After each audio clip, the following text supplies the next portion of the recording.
Ya lalu bagaimana peluang timnas muda Indonesia bisa mengalahkan Filipina yang diperkuat pemain terbaiknya? Mampukah kehadiran Marcelino Ferdinand dan keuntungan waktu istirahat yang lebih lama bisa memuluskan skuad Garuda ke semifinal Piala AFF 2024? Kita akan membahasnya bersama dengan sejumlah narasumber. Di studio ada pengamat sepak bola Bung Akmal Marhali. Bung Akmal, selamat malam Bung Akmal. Selamat malam, salam sepak bola. Salam sepak bola Bung Akmal. Dan di luar studio ada mantan pelatih timnas Indonesia, Coach Neil Maizar, dan pemerhati sepak bola ada Effendi Ghazali. Bung Effendi, Coach Neil, selamat malam. Selamat malam, Bang. Salam olahraga. Ya, terima kasih atas waktunya bersama kami di Prime Time News. Salam olahraga semuanya. Saya ke Bung Akmal dulu. Bung Akmal, di grup B yang bisa kita katakan grup agak lain ini kan 4 tim, 4 negara ini masih berpeluang lolos semuanya. Sehingga kemudian akhirnya semuanya mengincar kemenangan. Ini kan berarti pressure-nya tinggi nih ya buat Indonesia karena mau nggak mau kita harus menang, Bung Akmal. Bagaimana? Ya, pressure menjadi tinggi karena kita bermain sebagai tuan rumah ya di partai terakhir dan ya, lawan yang dihadapi adalah Filipina. Tim yang sejatinya di antara grup ini nomor 1 Vietnam, nomor 2 Filipina yang menjadi lawan kita paling berat ya. Itu melihat dari ranking FIFA dari yang ada di grup B. Kalau dari sisi permainan tim nasional kita meningkat. Ya, tapi dari sisi hasil kita menurun. Kita menang 1-0 melawan Myanmar, kita imbang 3-3 melawan Laos, kemudian kita kalah 0-1 dari Vietnam. Tapi permainan tim secara umum meningkat ya. Kepercayaan diri muncul apalagi ketika kita berhadapan dengan Vietnam, bahkan Vietnam hampir frustasi untuk membuka pertahanan grendel yang kita mainkan. Cuma permasalahannya sepak bola itu yang dikejar kemenangan. Ketika kita bertahan secara grendel bagus tapi kita tidak bisa mencetak gol, kita tidak akan bisa meraih kemenangan. Dan kalau kita lihat kilas balik apa yang terjadi di tim kita, lini belakang kita tajam tapi juga keropos gitu kan. Karena kita praktis sudah kebobolan 4 gol dan walaupun 4 gol kita juga mencetak 4 gol yang kita ciptakan lewat pemain belakang. Cuma permasalahannya gol-gol yang kita cetak sejauh ini adalah gol-gol dari bola set piece, tendangan penjuru dari Doni Pamungkas 1, kemudian yang 3 lagi set piece dari lemparan ke dalam Arhan. Apakah lemparan ke dalam Arhan ini adalah senjata Pamungkas yang menjadi penggedor atau menjadi andalan dari Sintayong di Piala AFF kali ini? Saya ke Coach Neil, ini misi harus menang nih Coach Neil, karena kalau misalnya kita menang dan kemudian Myanmar juga menang begitu ya ketika melawan Vietnam, ini kan jadinya poinnya sama sehingga kemudian kita juga kayaknya nggak bisa menang dengan selisih 1 gol saja nih Coach Neil, harus paling nggak lebih lah nih. Menurut Anda bagaimana nih mengenai pertandingan malam hari ini Coach Neil? Ya, pertandingan malam ini Indonesia harus menang, Bang. Kalau tidak menang ya nggak bisa karena peluangnya terlalu kecil. Tapi peluang untuk menang itu sangat besar. Yang pertama, kita main sebagai tuan rumah. Yang kedua, kemarin ketika melawan Vietnam, kita tampil cukup bagus lah dibandingkan 2 pertandingan sebelumnya. Dan untuk memenang pertandingan ini tentu STY harus memberikan kemampuan terbaik dia. Terutama menurunkan skuad terbaik di starting 11. Ia sudah mengetahui juga analis dari kekuatan daripada Filipina. Jadi secara taktikal tim ini harus kuat dalam bertahan, kuat dalam menyerang, kuat dalam transisi. Jadi kekuatan yang ada di anak-anak muda ini yang rata-rata berumur 20 tahun dibandingkan dengan Filipina yang sekarang membawa tim terbaik dari seniornya, atau orang bilang ini mini Eropanya ASEAN, ya Sintayong harus yakin dan memberikan keyakinan kepada pemain secara taktikal, strategi di lapangan, bagaimana pemain ini tidak tertekan dengan kondisi yang ada. Karena kan anak muda ini kalau diwajibkan untuk menang, ya bagaimanapun ada beban. Tapi itu harus diyakinkan pemain ini main lepas aja, sesuai dengan kemampuan, capacity, ability dia, baik dalam bertahan, menyerang. Seluruh pemain harus kompak dan harus memberikan kekuatan terbaik untuk bangsa dan negara ini, karena kalau kita tidak menang, kita tidak ada peluang untuk maju ke semifinal. Jadi pesan saya adalah bagaimanapun hari ini kita harus mengeluarkan kemampuan terbaik secara kemampuan baik di dalam bertahan menyerang, dan seluruhnya apa taktikal strategi yang diberikan oleh Sinteyong, pemain harus menerapkannya di dalam pertandingan malam ini. Itu Bang. Ya, Bung Ege, misi wajib menang ini jadi beban atau motivasi buat pemain muda kita nih? Ya, sementara ini saya mendengar dari beberapa teman yang sudah datang ke sana dan melihat latihan-latihan timnas dengan waktu yang cukup panjang untuk istirahat, seperti menjadi motivasi dan kondusif situasinya. Walaupun seperti saya katakan tadi, Akmal mungkin sudah menyinggung bahwa ini kan tim regenerasi, targetnya pun cuma semifinal. Gitu ya, Akmal ya. Sementara dinyatakan tim regenerasi dengan rata-rata usia 20,9 tahun yang akan menghadapi Filipina tadi, pelatih Neil Maizar sudah mengatakan 25,6 tahun. Jadi pada bagian itu saya setuju, Egan, bahwa kalau kita berpikir akan menang, ya lawan Laos pun seharusnya kita menang pada waktu itu. Tapi kenyataannya 3-3, dengan tadi sudah diulas oleh Akmal. Jadi memang pada malam ini suasananya menurut saya kondusif, waktu istirahat lebih panjang, tapi apa yang terjadi nanti pada menit-menit pertama sampai mungkin menit ke-15, itu bisa merubah apa yang kita bayangkan bahwa ini harus menang untuk sampai ke semifinal, atau target akan tercapai atau tidak. Gitu. Kalau dalam 15 menit pertama itu semuanya kondusif dan kemudian segala sesuatu berkembang baik ya sesuai dengan rencana Sintayong, ditambah tidak ada coba-coba lagi ya. Jadi tim yang tadi starting 11 adalah tim yang paling baik lah, yang mana kita sekarang sudah bisa kembali mendapatkan Marcelino dan semua pemain yang komplit, ada Asnawi, ada Pratama Arhan, dan semuanya Cahya Supriyadi juga turun. Demikian, Egan. Ya, Bung Akmal, kita main di kandang begitu ya. Tapi kan ini Filipina juga bukan lawan yang mudah ya sebetulnya. Kan mereka juga hampir menang melawan Vietnam kalau misalnya bukan karena gol di injury time 90+6 gitu. Jadi bagaimana nih kalau lawan kita Filipina? Ya, Filipina datang dengan satu target, mereka harus menang. Karena dengan kemenangan mereka akan lolos ke semifinal. Sekaligus mereka juga punya target datang ke Indonesia untuk membalas kekalahan 0-2 ketika di babak kedua kualifikasi Piala Dunia 2026 di Stadion Utama Gelora Bung Karno Senayan lewat golnya Rizky Ridho dan juga Tom Hei ya ketika itu. Yang ketiga, Filipina juga berambisi untuk menang karena ada poin FIFA yang diperebutkan. Ya kan? Kalau kita bisa menang melawan Filipina, kita dapat 2,09 poin. Tapi kalau imbang ini atau apalagi kalah, ini yang akan sangat merugikan kita karena ranking kita yang sekarang dari 25 turun ke 127 dari 125 karena kita kalah dari Vietnam, akan turun lagi mungkin ke 28 atau 29 kalau seandainya kita seri atau kalah dari Filipina. Karena kalau seri minus 0,14, kemudian kalau kalah kita minus 2,91. Ini yang menjadi PR. Tapi kemudian kalau kita lihat dari motivasi para pemain kita motivasinya sangat besar sekali untuk bisa memenangkan pertandingan. Cuma permasalahannya sekarang tinggal bagaimana strategi Sintayong diterapkan di lapangan. Ini yang menjadi PR terbesar ya.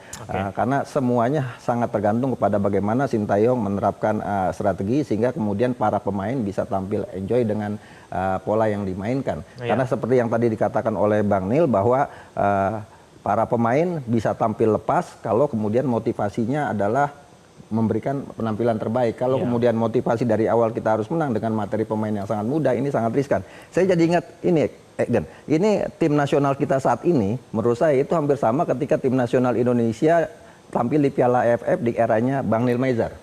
Tapi bedanya ketika di eranya Bang Neil Maizar, pemainnya bukan pemain terbaik yang diturunkan, karena ada ada dualisme PSSI, sehingga Bang Neil waktu itu sampai kemudian Bambang Pamungkas, bahkan John Van Bukering, Tony Kusel dan juga Rafael Maitimo datang di menit-menit akhir. Sama dengan sekarang, yang diturunkan bukan pemain terbaik, cuma perbedaannya sekarang adalah tidak diturunkan pemain terbaik dengan alasan regenerasi. Tapi menurut saya regenerasi yang kita lakukan saat ini regenerasi yang sangat beresiko. Karena bagaimanapun ini event yang merupakan event senior yang memang persaingan antar negara-negara ASEAN. Kalau kita mau regenerasi, saya pikir apa yang dilakukan Thailand patut kita contoh. Mereka melakukan regenerasi, tapi mereka tetap menumpukan kekuatan utama mereka kepada beberapa pemain seniornya. Sementara kita lebih banyak menumpukan kepada pemain muda, sehingga jam terbang yang minim ini yang sedikit menjadi handicap buat tim nasional kita meraih hasil terbaik dalam 3 pertandingan sebelumnya. Gitu. Oke, baik. Sekarang kita beralih ke strategi ya. Saya ke Coach Nil. Coach Nil, apakah memang sudah saatnya sebaiknya Sintayong itu tidak coba-coba lagi? Kita sudah harus tahu starting line-up-nya, pemainnya siapa saja begitu.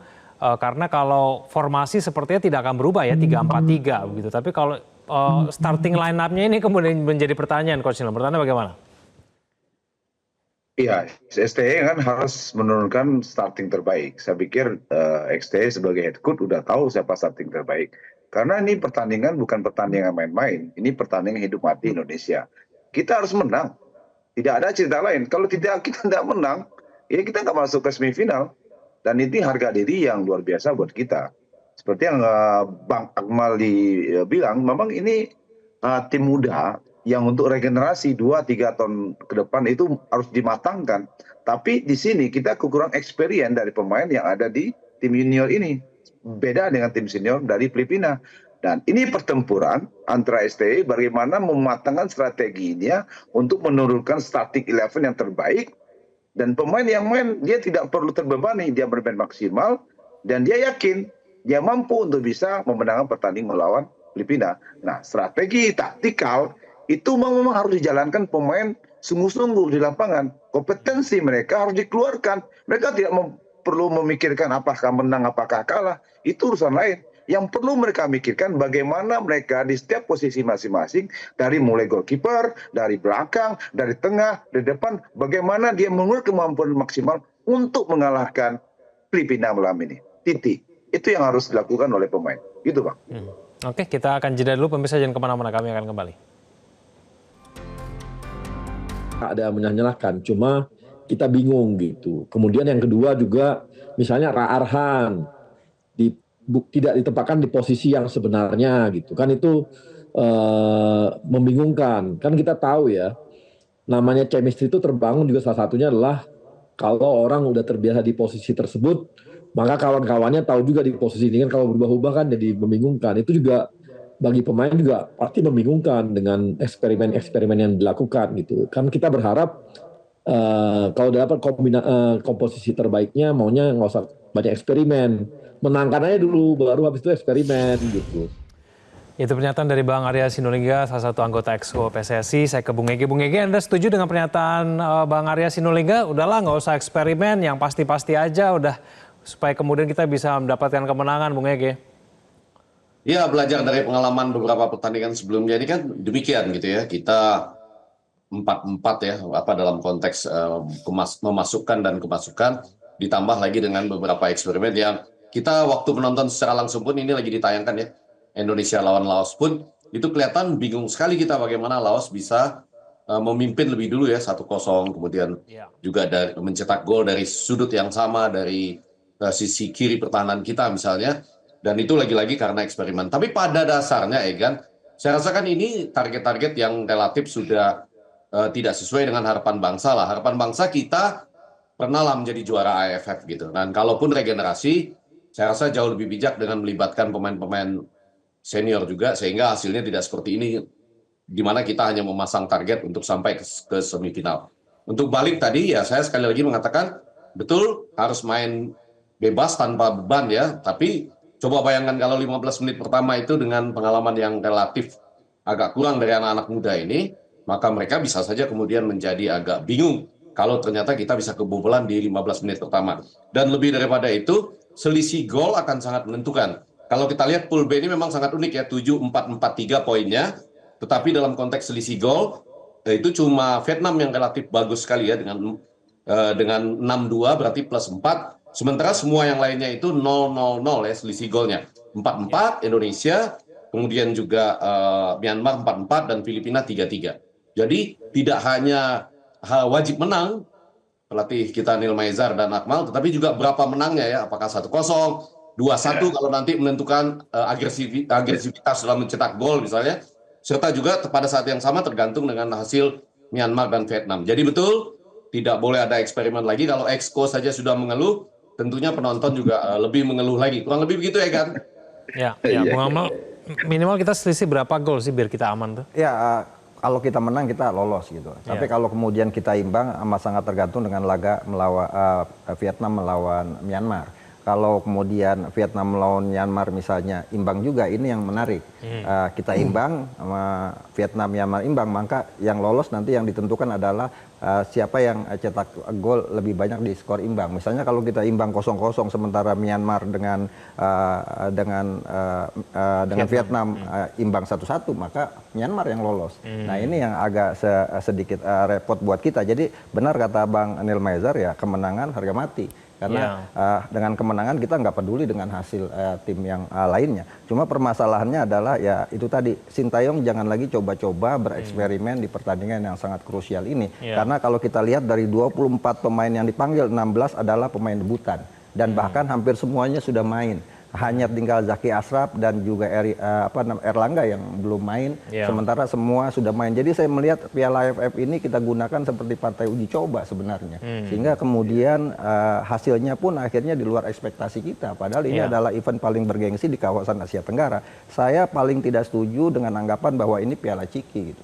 Bagaimanapun mau Piala Ciki, mau kemudian Piala apapun, kita belum pernah mendapatkan ini. Artinya kita belum pernah mendapatkan legacy sebagai Raja ASEAN. Walaupun sekarang kita bisa menepuk dada sebagai satu-satunya wakil ASEAN yang lolos ke babak ketiga kualifikasi Piala Dunia. Ini artinya berarti Asnawi, Pratama Arhan, itu semua harus main dari awal? Ya, saya pikir demikian ya. Kalau kita lihat komposisi terbaik sejauh ini yang sudah bisa tergambar dari uji coba atau coba-coba Sintayong dalam 3 pertandingan terakhir, harusnya bisa menjadi pemain utama. Rafael Strijk mungkin jadi pemimpin di lini depan, kemudian Marcelino pemimpin di lini tengah, Asnawi Mangku Alam, Pratama memimpin di lini belakang, sehingga kemudian ada pemimpin-pemimpin di lini-lini ini di tengah-tengah para pemain muda kita yang pastinya ketika mendapatkan tekanan, apalagi kemudian kita harus menang, ini kan pasti secara mental akan sangat terganggu gitu.